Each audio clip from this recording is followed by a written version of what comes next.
అలాగే అన్నా. అలాగే సాయన్న, పరిస్థితులు ఏవి మనకు అనుకూలంగా లేవు. ఆ కిల్లర్ జేమ్స్ ని, రాణిని భూపతి నిర్వీర్యం చేసేసరికి మన సెటప్ అంతా తలకిందులైంది. వాడితో తలపడ్డానికి ఇప్పుడు ఎవరు సిద్ధంగా లేరు. తాత్కాలికంగా దుకాణం కట్టేద్దాం. ఆ తొక్కలో కమిషన్ ఏం చేస్తున్నాడు?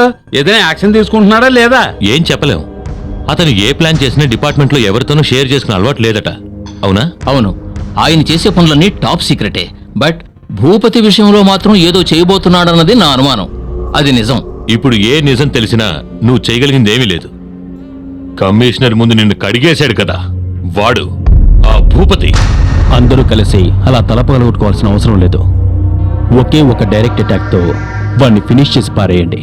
నీకు చేత కాకపోతే నేను చేసి చూపిస్తాను. ఉయ్యరా బోడి, నువ్వు వీడు మోహన్ దాస్ కి తోడుగా వెళ్లి తన్నులు తెలిసి రావడమే మనం వీక్ అవడానికి కారణం. నువ్వేం చేయక్కర్లేదు. అలా అంటే ఎలా బావా? ఏదో ఒకటి చేసే తీరాలి. ఇదిగో దీన్ని చూడు.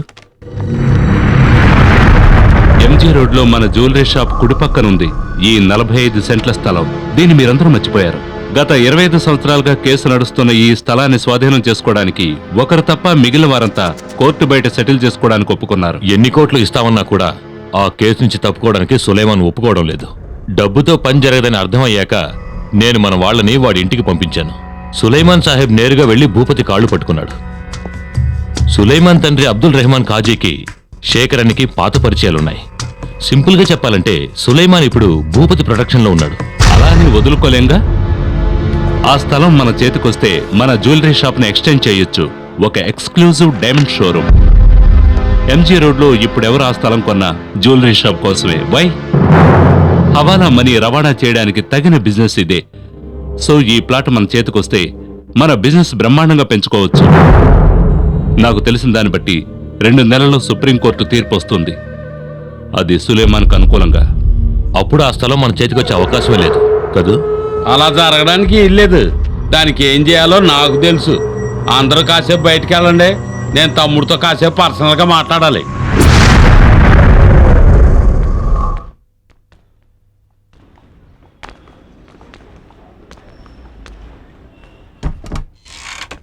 Hello sir, welcome. Please be seated. Thank you. You are mister Ajay. Mister Ajay, నేను తెలుసు సార్, టౌన్ ప్లానింగ్ ఆఫీసర్. మా కంపెనీ ప్లాన్స్ అన్ని క్లియర్గా ఉన్నాయి.